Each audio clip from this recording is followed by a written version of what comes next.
This conference will now be recorded. Great, with my dogs barking in the background. Okay, so really excited that everyone could join us today.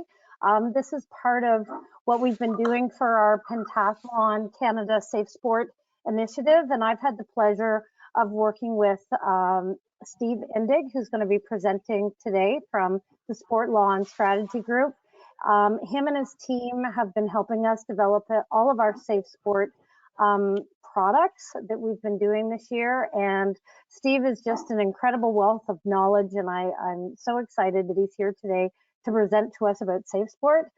Steve is very flexible and informal, and so if anybody certainly has questions as he my dogs are barking away as he's presenting, don't hesitate to ask, and otherwise we'll have time at the end for questions as well. So I'm going to pass it over to you, Steve.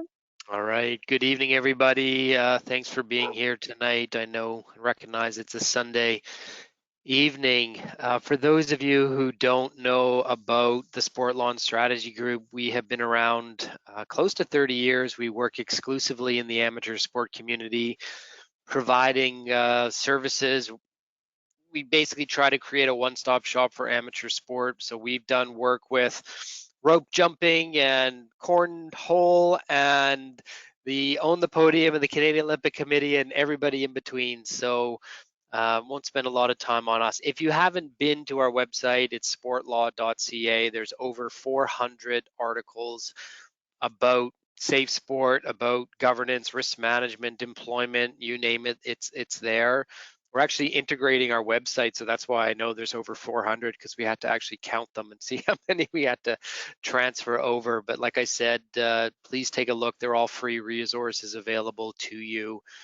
As Shelley said, we've had the ability to work with Pentathlon Canada over the last, I'll say, year on some policy development and some other stuff that you'll probably see over the next couple months with respect to governance and policies. And tonight, of course, we want to talk about safe sport. As Shelley said, you will get a sense of me pretty quickly, pretty easygoing presenter. So if you do have a question, unmute yourself and we'll try to answer your question. Or again, if it's not something you feel comfortable talking about in a public setting, I will post my contact information at the end of today. I've had the ability to be working for sport law for almost 20 years across the country with about 1,000 different organizations personally. Sport has really been great to me professionally and personally, and I'll talk a little bit more about that as we go through the presentation. So why are we here? Why is sport, safe sport an issue? Why is it a topic? And really, this all started back about 3-4 years ago, where CBC ran an article about abuse and harassment in amateur sport in Canada and alleged that over 800 coaches had been charged with sexual, abusive, or maltreatment related offenses, with over 200 being convicted.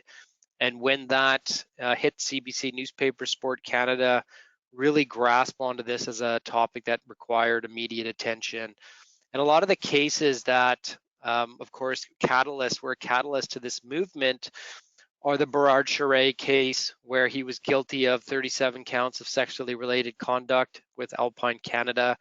He was sentenced to 12 years in prison. Everyone's familiar with Larry Nassar from the United States and USA Gymnastics, sentenced to over 175 years in prison. Scott McFarlane was a gymnastics coach in Mississauga. He was charged and actually not convicted. And that's something that I want to talk about as we go through the presentation, about the difference between, yes, somebody may be going through the criminal process, but what does that mean to us as sport organizations? And really, in short, they are two different streams. They do not necessarily align, and we'll talk about that. Trevor Palmatier was a diving coach that I was involved in trying to assist the organization in managing. And it was a phone call I received Friday at 4:30 that said, "Hi, Steve, we have a coach. He's been alleged to have sexually assaulted multiple teens." And this is, like I said, on a Friday afternoon. And he was scheduled to take the junior national team to Asia on Monday. And that was obviously something we couldn't have happen. So we were very busy over the Saturday, Sunday to making sure that we implemented our safe sport procedures appropriately. And Trevor was convicted of 3 counts of sexual exploitation. And yeah, just really important that we be able to deal with these in a timely manner. And again, that's something I'll talk about. Stanley Laurie was a coach convicted in Nova Scotia for sexual abuse, 6.5 years in prison. And Kelsey Hepburn was same-sex assault and served 18 months in jail. And actually, her family ended up suing the provincial sport body, the club, and the national sport body, saying, "You did not create a safe environment for my daughter.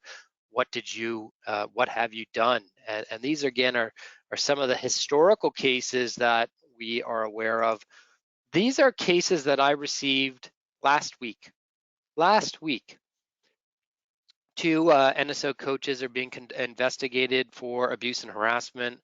1 local coach has been charged with sexual assault, and another local coach is being investigated for abuse and a sexual assault as well. This is last week, and actually, when I put this slide together, it was Wednesday, so it wasn't even Friday. It was Wednesday.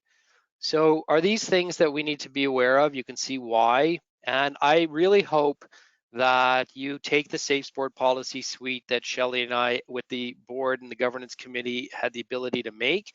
And I hope you never have to look at it, because that means you don't need it. But when you do need it, I'm going to hopefully help you understand the methodology in managing that. I spoke a little bit quickly about sport. To me, I grew up in Nova Scotia. I had the ability of playing sports because everything was a bike ride away in a small town in Yarmouth, which had a population of about 6,000 people. And I had the ability to compete in university at the national level and a little bit at the international level. And then, of course, Rick's wife, funny enough, on the call, I coached in swimming years ago. And now I am, of course, being here as a professional. And now my kids are getting in sport. They're 9 and 7. My son particularly is gearing up towards high performance sport. My daughter will likely end up more in the dancing artistic world, which is great. But I want them to have the same great experience that I did. I couldn't tell you how many medals I won or my fastest swimming result, but I can tell you about the people I met and the experiences that I had. So to making sure that they're positive is really what this is about, because a reality is, less than 0.5% of people are going to the Olympics. It's really about creating that great experience and allowing people to achieve their best. So I spoke a little bit about CBC, the CBC article. Shortly after that, Sport Canada made some announcements that every funded NSO must immediately disclose any incident of abuse and harassment or discrimination to Sport Canada. They have to have mandatory independent third-party management, which means that complaints now don't necessarily need to come into Pentathlon Canada. They can go to your independent third party who will address these issues. Now, I actually have clients who are unaware of complaints because they are going to the independent third party directly. And that was really the intent of what Sport Canada wanted, because sports reputation is we knew, but we didn't do anything about it, or we knew, but we really didn't do enough about it. And that's the important piece, is that we see these things through. I actually read an article yesterday on CBC about a hockey coach in Ontario who allegedly a complaint was filed, and months later they're still unsure of what's been done with respect to the complaint. The fourth component that Sport Canada implemented was mandatory training by April 1st, 2020. And I can't remember, Shelley, if they extended that because of COVID till this year, but they may have. So if you have done the training, or you will be required to do some training, you know why. That's probably something along the lines of Respect in Sport, or the new CEA, Coaches Association of Canada's Safe Sport Ethics Training. Shortly after Sport Canada made their announcement, the provinces got together in Red Deer and signed a declaration saying they too will be responsible for creating an abuse-free environment. Little has come out of that since the Red Deer Declaration, but really, in my opinion, what's going to happen is the provinces and territories are likely going to piggyback what's being done at the national level. I can't see them changing it anytime soon. So everybody's looking as a standing item within the government. They're supposed to be doing an intergovernmental approach. I'm not sure that's true. I can tell you my work that every province is dealing with safe sport a little bit differently. Some are providing an extreme amount of resources. Others are providing templates and saying good luck, but it really varies depending on the province that you're in. Some of you may have the ability about 2 years ago to attend a Safe Sports Summit. There was 14 that were carried out across the country, funded by Sport Canada or in partnership with the CCES and the Coaches of Canada. And basically there was some consensus statements that came out. There would be a universal code of conduct, which is right here, that did come out. So that's something that we did implement into your policy suite. There is supposed to be robust education and training, new funding, which I believe you also received. There's supposed to be an independent body. So I'll stop there. In the summer, I'm trying to think of my time frames here. In the summer, Sport Canada put an RFP out to study the establishment of an independent body to manage Safe Sport, kind of like Safe Sport USA. That was done by Richard McLaren and the McLaren Group out of London. It's, I think, 450 pages, if anybody's interested in reading that. And of course, there was a recommendation to have an independent body. Just before leading into end of Christmas, Sport Canada put an RFP out to establish an independent third party.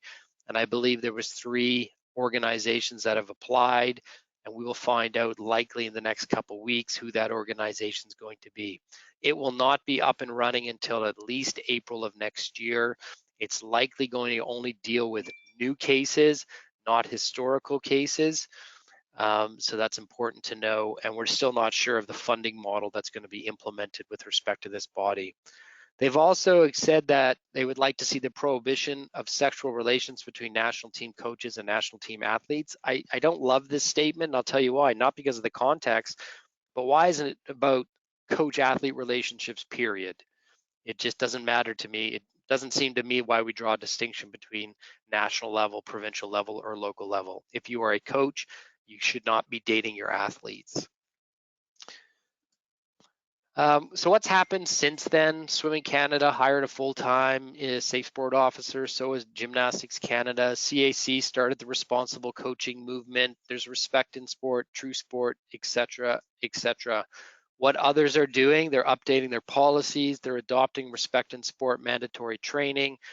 They're creating policy alignment. And I'm a big advocate of this. So I really truly hope that all of the PTOs, the provincial territorial organizations on the call, you look at what we've done with Pentathlon Canada and you try and adopt, if not the same policy, but very similar policies. Policy alignment creates consistency across the country with how you manage complaints. So being, can I swear, Shelley? Yeah. Being an asshole in Nova Scotia is likely the same as being an asshole in BC. So, you know, the policies themselves should be consistent. Look at getting your people in place, a third party to manage your issues. And we'll talk more about that when we actually talk about receiving a complaint. Educate your people. Talk to your athletes. I can tell you I was an athlete for, I'll say, 20 years. I don't think once in 20 years did anyone come up to me and say, hey, are you having a positive experience? Are there any red flags that you have in your sporting environment, your sporting experience? So engaging our athletes is crucial, and creating that open communication is really important. Allison Forsythe was a victim, and I don't think she ever wants to be called a victim. A wonderful person, great speaker, and will actually tell you that she felt comfortable coming forward about her abuse when Alpine Canada hired a woman, because she didn't feel comfortable approaching her issue with a man. And again, having those people in place in advance is really an important factor. And of course, getting it down to the club level is very important as well. Swim Canada put together a safe sport framework that you can go to their website and pull this down. And I like what they did. You know, education is that proactive approach, and same with prevention, looking at screening, training, education. And then response was, what do we do when we get a complaint or an allegation? And of course, they had policies to support all of those things. So I really like this framework that they've implemented. We here started creating a safe sport implementation strategy. We said analysis, where are you? What do you have? Have you dealt with complaints in the past? How we've done that? Is it good, the bads, the learnings? Speak to our athletes. Do you feel safe? Are there things we need to be aware about? And then based on that feedback, let's develop the safe sport strategy. Policy, of course, being a big part of it, but also the education piece and making sure athletes are aware of the reporting mechanisms. We implement it, and then we measure whether or not there's success on the implementation plan. And I say this all the time. I got into this, as I said, 19 years ago, and I was really convinced that how much work can there be in amateur sport? How many bylaws can you write? And how many policies can you write? And the answer is a lot. And it's because things are always changing and we're always learning. And yeah, you know what? That policy worked, but there was a bump in the road here. Great, let's fix it and change it and debrief it and find out why that happened. So lots to do with respect to that issue. As I said before, your analysis allows you to identify your gaps and weaknesses in providing a safe sport and a thriving environment. Once we figure that out, we want to develop the baseline platform of education, of policies, of people. And again, I'll keep coming back to the people component in a second. Policies, policies, policies, policies are your best friends. And I make a living out of this. Organizations continually run into trouble when they do not have policies or procedures. And I share this story a bit comical, but obviously true.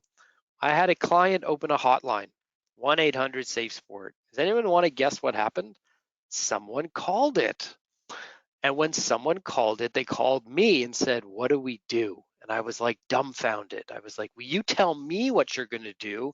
You opened up the hotline. What are you going to do? Do you have a policy? No. Well, why'd you open the hotline? Well, we thought it was the right thing to do. It was, but with the other 100 steps that come with that. So having policies is crucial. Making sure they're complete, not vague or contradictory is crucial.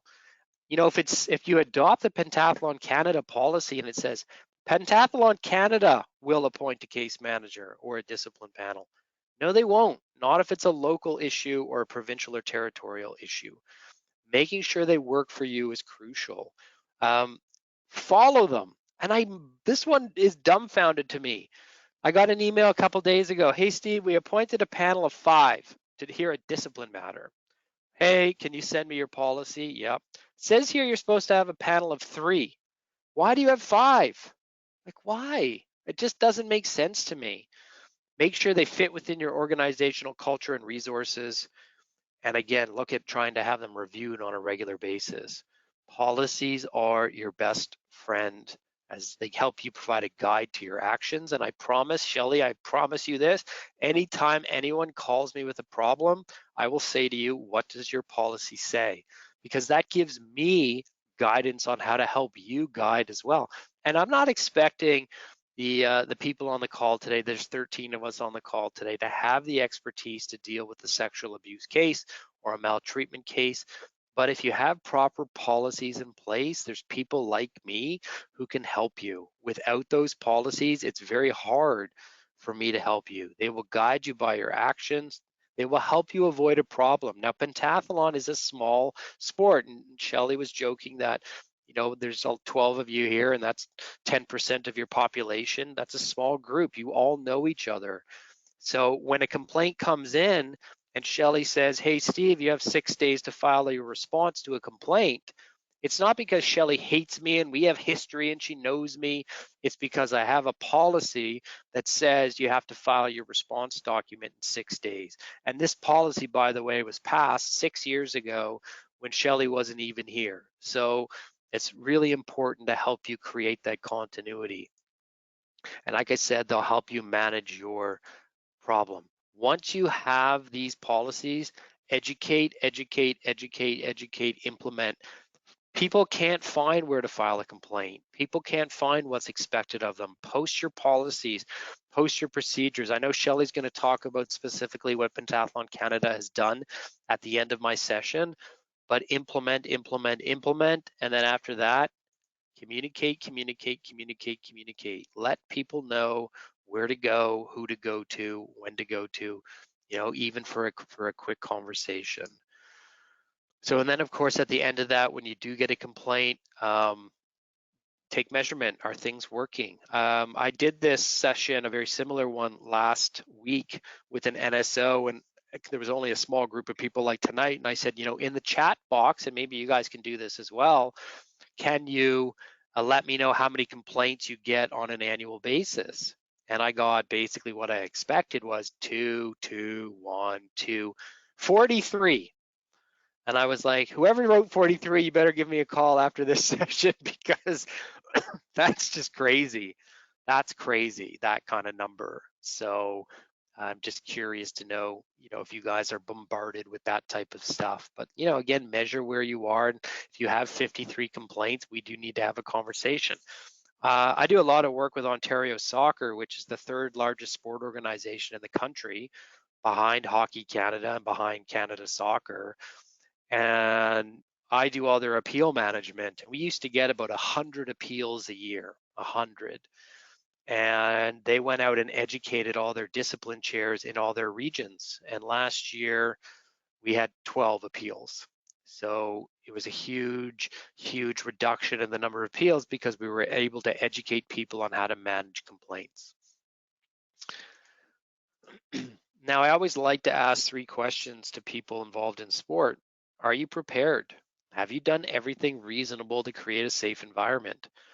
If there's a microphone in your face and the parents or the victim or the media is asking how this could happen, I hope you have an answer rather than no comment. I'm not saying that we're going to eliminate abuse and harassment and maltreatment in sport. We're not. We're going to educate people and we're going to create a mechanism to deal with it. But I want to be able to say when CBC sticks a mic in my face that, look, we do screening. We screened Steve Indig. His police record check came back clear. We asked around, checked 2 references, and there was nothing to raise a red flag. We implemented the rule of 2, and Steve was never alone with an athlete. And he went outside the scope of our policies to be X. That's something I want to be able to say rather than no comment. So understanding the Safe Sport Suite, I understand getting a 67-page document can be a bit overwhelming. And yes, some policies are more important than the others. The Safe Sport policy is an outline of the organization's commitment to safe sport. What are you going to do from a holistic approach? The athlete protection policy is really specifically about things with athletes, rule of 2, travel, locker rooms, photo, physical contact, communications, really setting the guidelines on those issues. The code of conduct does integrate the universal code of conduct and really is, of course, an expectation of how we want people to act. That document is probably, in my opinion, one of the most important document. And the second one would be, of course, the abuse policy. I normally like to include the abuse type of language in the code of conduct, but what we're finding is insurance brokers and underwriters are excluding abuse coverage and doing it as a rider. You have to pay extra if you want abuse coverage, and they want to see what you're doing in the risk management side of abuse. So we segregated the policy for that reason. The investigation policy, of course, pretty self-explanatory, but I want to go down a little bunny hole here. An investigation is not the be-all and end-all of everything. An investigation is about going out and collecting evidence and putting a puzzle together. And at the end of an investigation, I get a nice little 14-page report that says, based on what I've heard, Steve may have breached the code of conduct. Now, what the investigative report is it becomes a piece of evidence.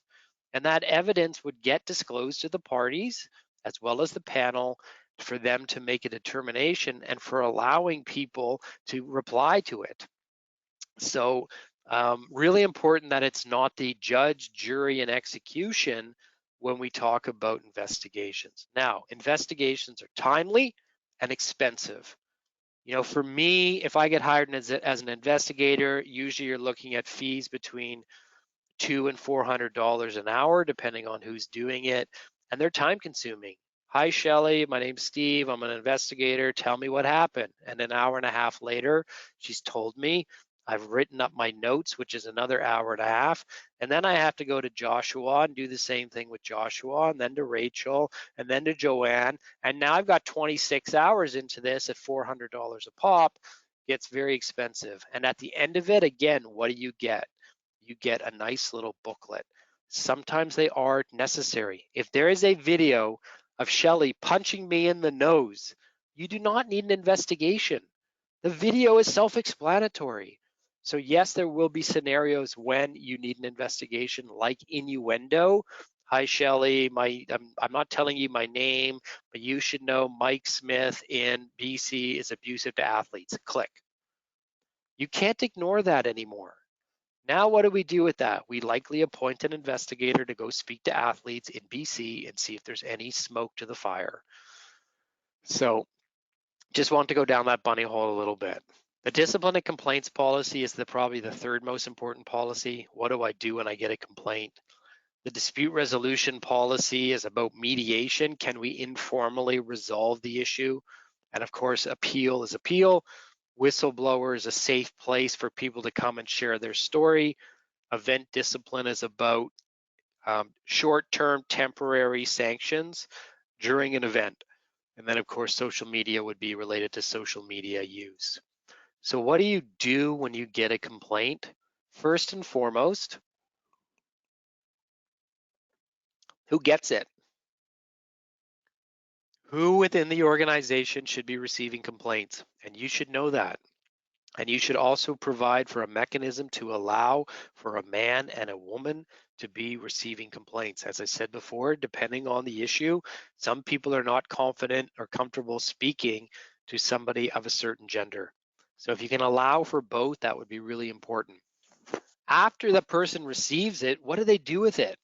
Are they educated to manage the complaint, or are you going to outsource it or give it to a volunteer case manager? The same person can be the person who receives it, but that person, that case manager, has expertise in implementing the Safe Sport policy suite. Make sure complaints are in writing.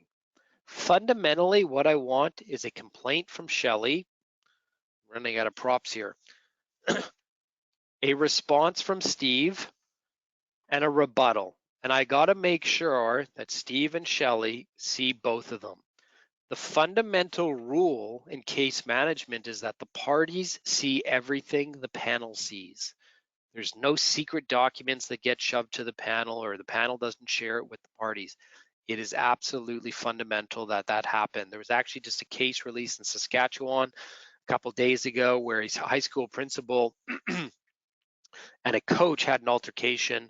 The coach was demoted back to a teacher role, and the judge overturned it because of lack of procedural fairness. The principal did not even know the case against him and did not have the opportunity to defend themselves. That's why we want complaints to be in writing. We have not included timelines on submission of a complaint because majority of it, particularly maltreatment or abuse cases, are historical, usually 7 to 10 years. Hence, we don't want to say we can't deal with that now that you're ready to tell us about a coach. I'm sorry, I know I'm picking on coaches. It could be anybody for that matter, who's still in our system. There will be times, particularly with younger athletes, where they do not want to be the complainant. And Shelly, God forbid you get this, but it's probably likely. Hi, Shelly, this happened to me. Click. So now Shelly has this information, and how is she going to manage it? So Shelly has to become the complainant. Now, where's the evidence? We probably have to go back to that athlete and say, you need to come testify, or I need to get a witness statement from you to tell me what happened. But there will be, again, scenarios where that happens. If there is a case manager that you normally use is conflicted out, of course, you want to have backup. Now, go back to what I said about pan-Canadian policies. Hey, Ontario, you could provide case managers to BC, and BC, you could provide them to Alberta because you're all on the policy suite. And I did this with, who did I do this with? Ontario Soccer.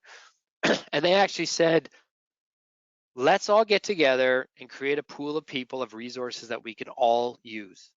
And I'll tell you, I have been doing this for 20 years. Like I said, I probably had been involved in 1,000 cases. You know how many in-person hearings I've done? Two. Majority are done by document review or through our new favorite friend, Zoom and GoToMeeting. The SDRCC, the Sport Dispute Resolution Center's default provisions for cases is telephone. So again, there's really not a huge need to do in-person hearings, so you have the ability to use people across the country. So if you can ascertain those resources and share them, I think that would be brilliant. What should be in the complaint? As I said, should be in writing. I want their contact information. I want the name of the respondent and their contact information. I want to know what sections of the code they feel have been violated. A lot of times people have an expectation that the sport organization is the judge, jury, and executioner. And that's not really the case. A lot of times we do put the responsibility back on the complainant to say, prove your case. And it becomes very challenging when when a sport organization has to choose a side. Are we going to support the athlete, or are we going to support the coach? Or are we just going to provide an administrative process to try to get to the end result? You can see how it becomes a bit complicated. We want all evidence to support the complaint. And I will tell you, I spend a lot of time with complainants explaining the process to them. Hi, Shelley. My name's Steve Indig. I'm the case manager for your complaint. I've got your complaint. Is there anything else that you want to submit? Yes, I have 10 witness statements and a video. Okay, Shelley, I need those by Monday. If you could please get those to me, because you will not have another opportunity to submit any evidence. So this is it. After Monday, the book is closed. By the way, Shelley, I'm going to be taking your complaint. Who can I pick on here? Sorry, Josh. You just happen to have your camera on. So I'm going to, Shelley, Josh is going to get a copy of your complaint, and you should know that. Oh my God, I don't want him to see that I wrote this. Well, Shelley, you have to understand procedural fairness, and Josh has a right to know who's filed a complaint against him to file a defense. I'd like to rewrite my complaint. Great. Go ahead, Shelley. Can you get that to me by Monday as well? So the educational piece is super, super important.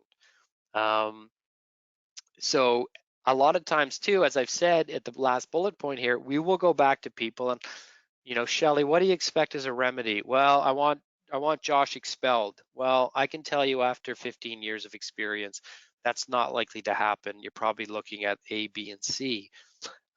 Shelley, your complaint is really vague. You say you've been abused, but you haven't said where and when and who saw it. You might want to, again, go back to rewrite your complaint. So there's a lot of support that we can provide to people without necessarily doing the work for them. So once I get the complaint, appoint that case manager. That person's responsible for the administrative process. They may determine if it's filed at Shelley at Pentathlon Canada. It could be a local issue. And Shelley, our third party, is Brian Ward, right? Yeah. So the Pentathlon Canada secured the services of a lawyer in Ottawa. His name's Brian Ward. He's been around sport forever. He really knows what he's doing when we talk about complaint management. He's representing 20 sports as the independent third party. So he will get this, and he may say, this is a local issue, and local club, you're going to have to deal with it. So really important that that's relevant. When you get the complaint, after we figured out proper jurisdiction, you figure out, let the parties know you've been appointed, and you're going to determine if it's frivolous. Like I said, there has to be evidence to support this. Look for clarifying documents, and also facilitate that document exchange to make sure there's procedural fairness. You may decide to appoint an investigator if necessary. Shelley and Josh, hey, do you think we could resolve this informally? I'm going to appoint Michelle as the mediator, and maybe you guys can have an hour conversation to see if you can come up with a solution.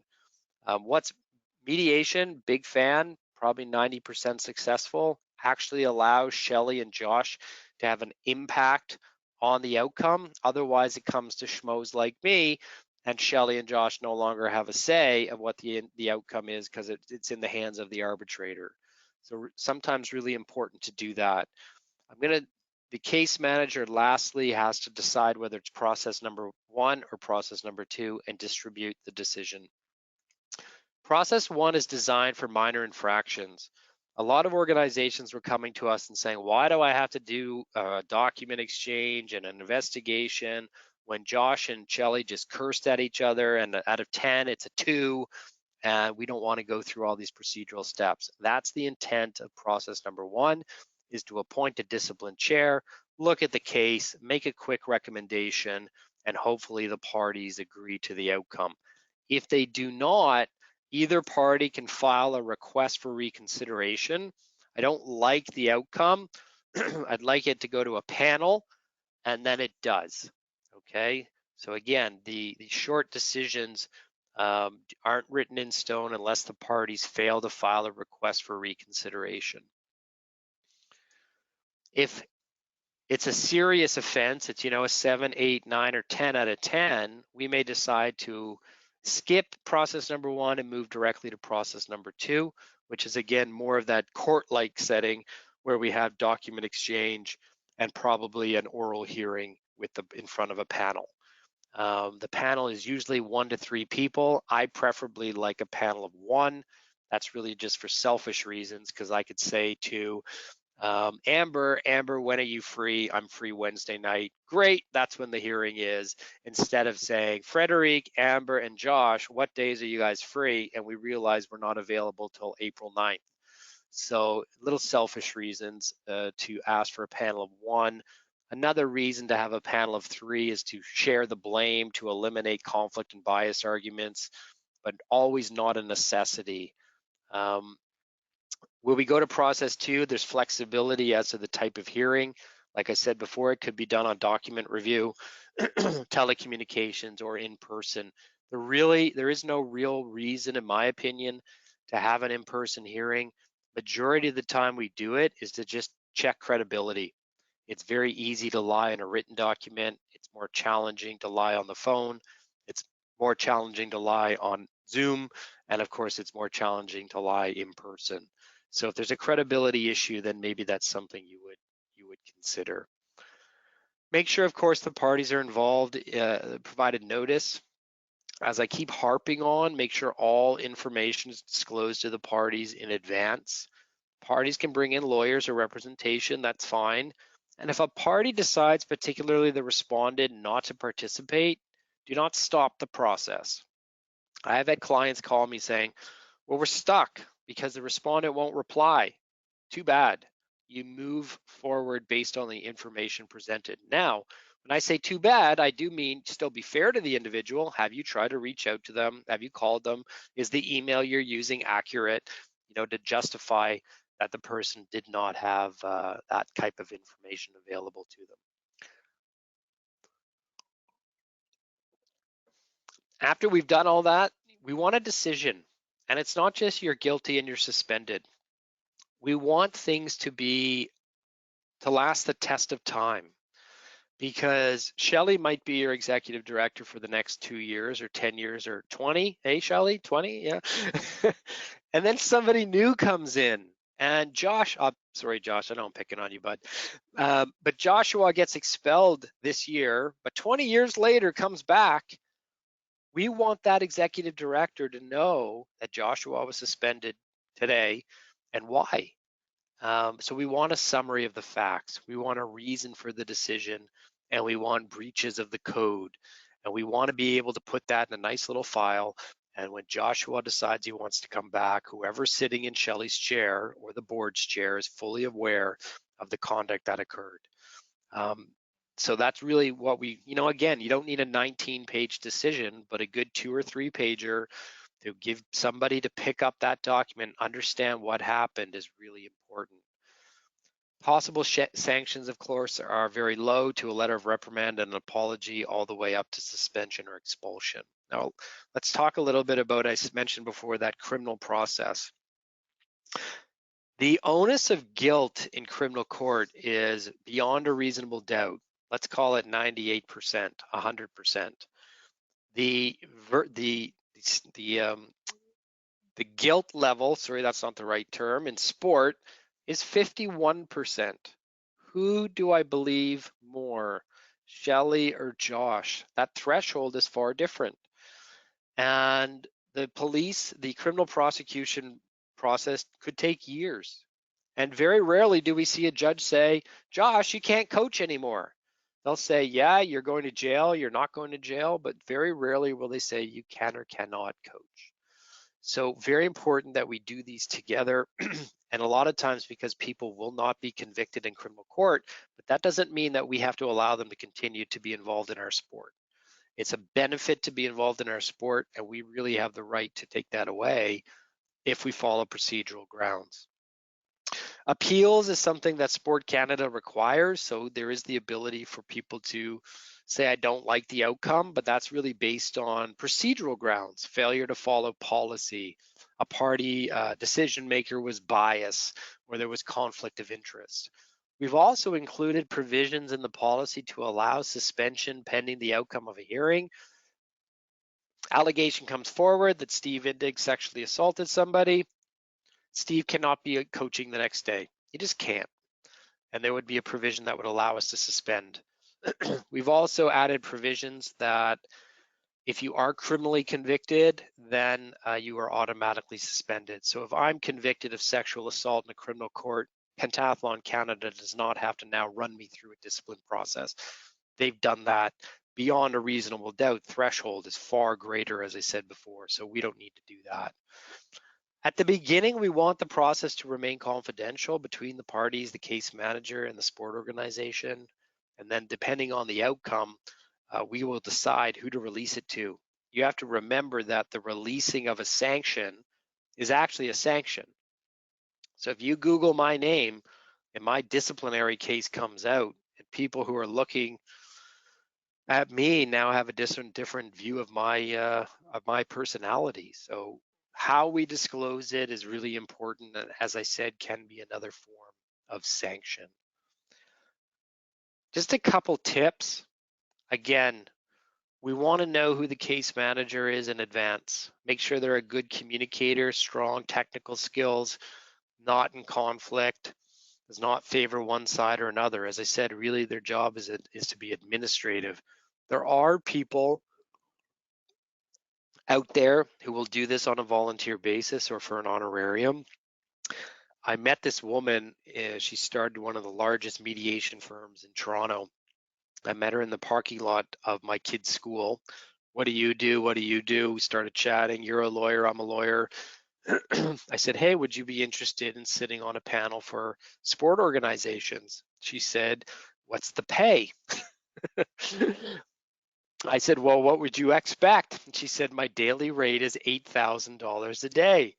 And I said, well, I can promise you, you will not get $8,000 a day, but I could probably get you between $300 and $500 as an honorarium.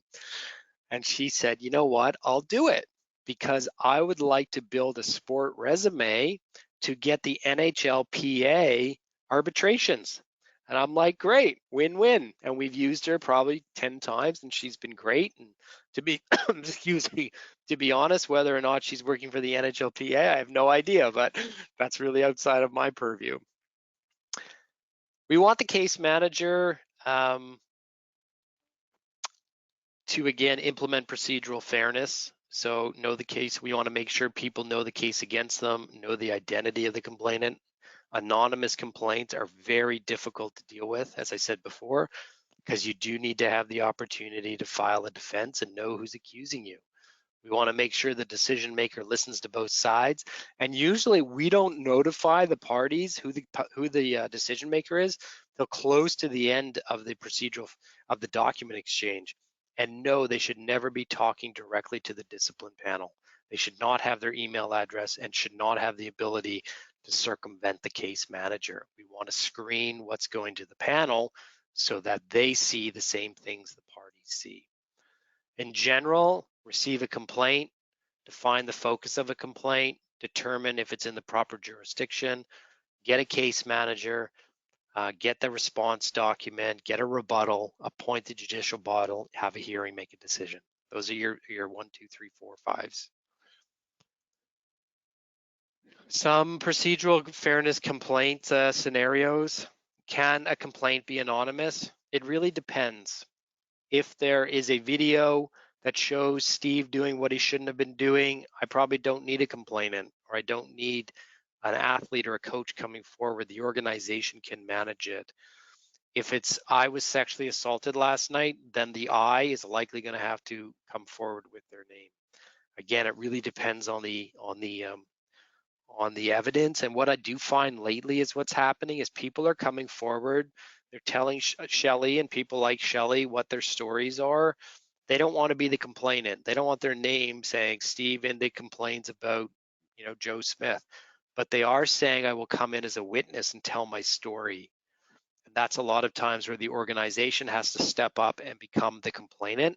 And that allows the victims to simply be witnesses, tell their story, and they walk away.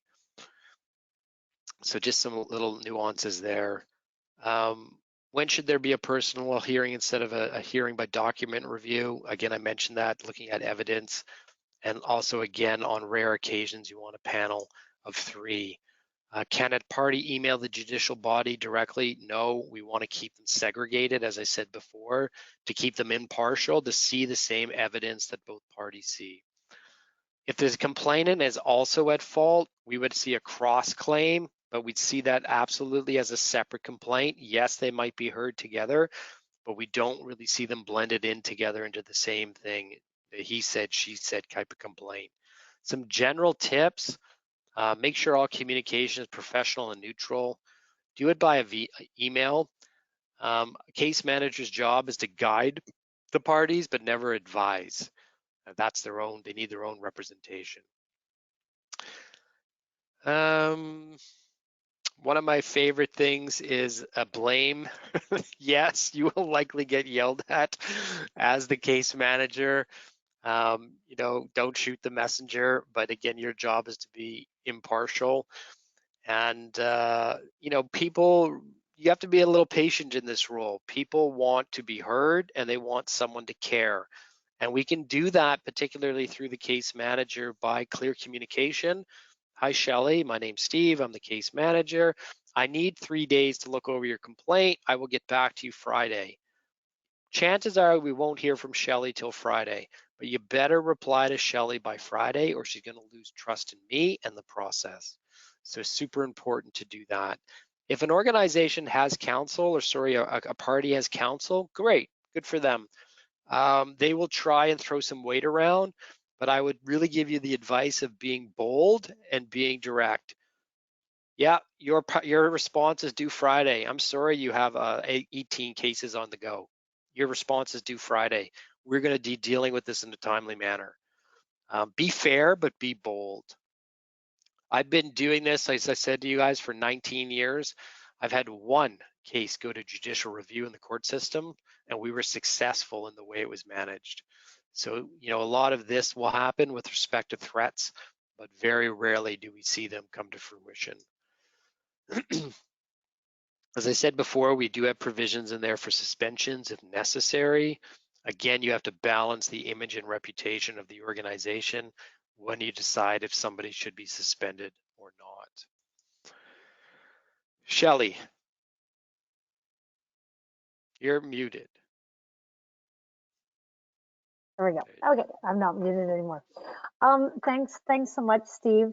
I just wanted everyone to know just a little bit about what we've been up to. So certainly that policy suite that Steve is talking about is something that it being translated right now, actually, and is going to be posted in English and French so that we have that. There's actually a new Safe Sports section on the website, if you haven't had a look, that talks about a number of things that Steve was talking about today, like the independent safe sport officer, so Brian Ward, and the contact information, the helpline information.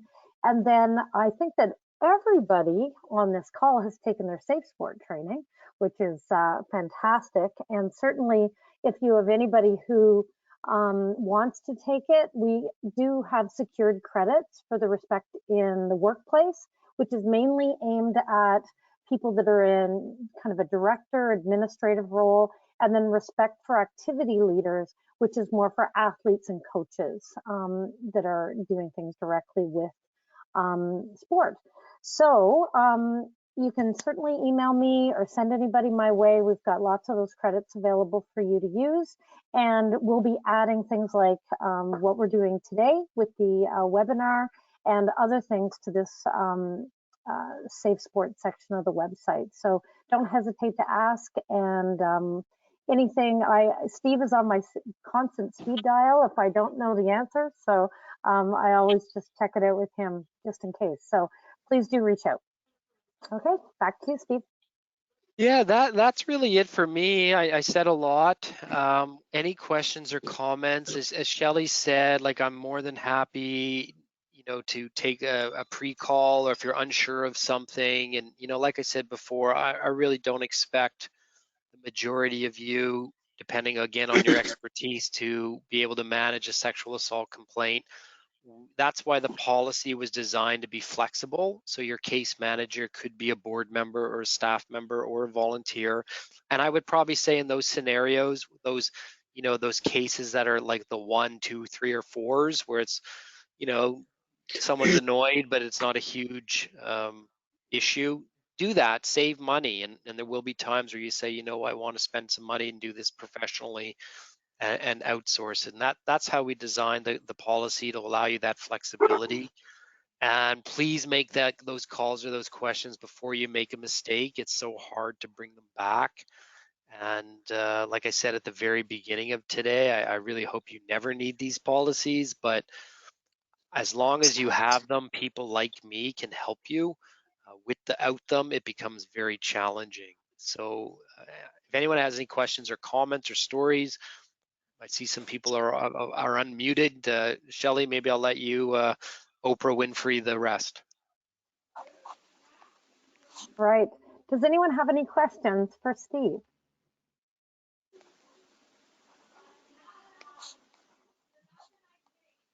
Rick, Maureen, Robin, I see you've unmuted. Is there anything that you wanted to ask? Okay. Josh, you had a comment just about the insurance for coaches. Is there anything that you wanted to mention about that? Nothing, just it's right in line with what Steve had said. This year for coaching, the abuse is a separate rider now, and it's a separate policy that's almost the cost of a basic commercial policy. So. Yeah, and my advice is, I always call that, to Josh's point, the 90-10 rule. So yeah, you might have to pay a couple. Josh, tell me if I don't even know what it costs these days, but $300-400 for coverage. I would recommend spending it. You'll pay that for 1 hour of a lawyer's time. So yeah, to give you a sense of numbers, in this case, this is through Coaches Association of Canada, and the brokerage that they use, and they only have one provider this year. It changed since last year. The basic commercial policy went up from 500 to 775, and the abuse policy, which is a standalone separate, is just shy of that, actually. You can believe. Yeah, depending on your role, $1,500 could be a lot of money, but I can tell you it's still cheaper than being a lawyer. Great, thanks. All right, well, if we don't have any other questions, Steve, I really want to thank you. When these policies come out or different information, it's a lot of words on paper, and it's really great that you've been able to bring this to life with some real examples, as well as, letting us know a little bit about how the process goes. I think that when you asked if any of us have had any complaints that we've handled, there wasn't any real comments in there. So hopefully we will never use this policy suite. Fingers crossed. But if we do, this has been super, super helpful. I think that when we're in the thick of it, we're going to have lots more questions, but we can look back on this webinar and know that we've got a little bit of some breadcrumbs to follow, and we have those great policies, because I know that everything that you mentioned, you have done for us this year. So all the things from the whistleblower to anything else, we have. So I do encourage everyone in their provincial organizations to also adopt them, and that will be something that we kind of move forward on going forward.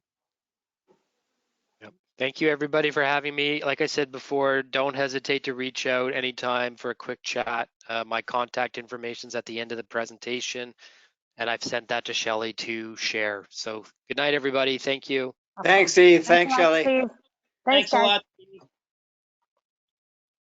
lot.